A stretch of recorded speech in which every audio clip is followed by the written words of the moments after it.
Hi friends, എല്ലാവർക്കും make history easy ചാനലിലോട്ട് സ്വാഗതം.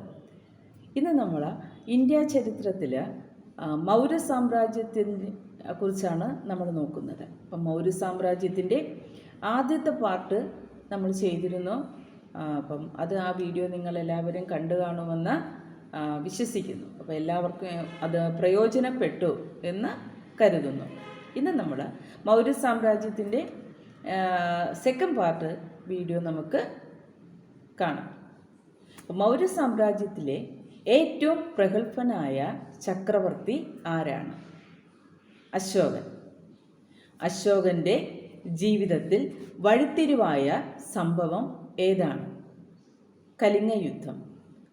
കലിംഗ യുദ്ധം നടന്നത് BC 261 കലിംഗയുടെ ഇന്നത്തെ പേരെന്താണ്?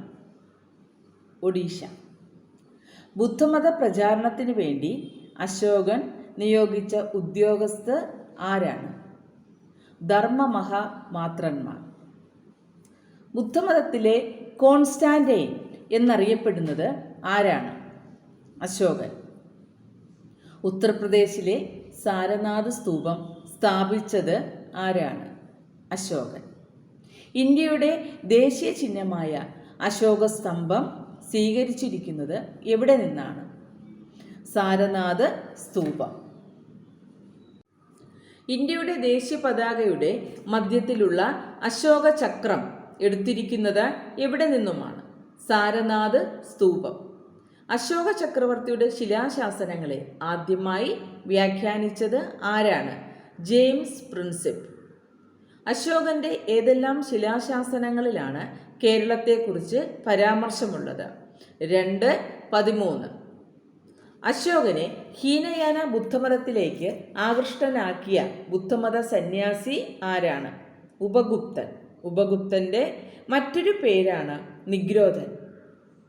അശോകൻ മൂന്നാമത്തെ ബുദ്ധമത സമ്മേളനം എവിടെ വെച്ച് വിളിച്ചുകൂട്ടി? പാടലീപുത്രം. ഏതെല്ലാം ശിലാശാസനങ്ങളിൽ അശോക ചക്രവർത്തിയെ ദേവാനാം പ്രിയൻ, പ്രിയദർശി എന്നീ പേരുകളിൽ പരാമർശിക്കപ്പെടുന്നു? മാസ്കി, ഗുജറാത്ത് തുടങ്ങിയ ശിലാശാസനങ്ങളിലാണ് അശോക ചക്രവർത്തിയെ ദേവാനാം പ്രിയൻ, പ്രിയദർശി എന്നീ പേരുകളിൽ പരാമർശിക്കപ്പെടുന്നത്?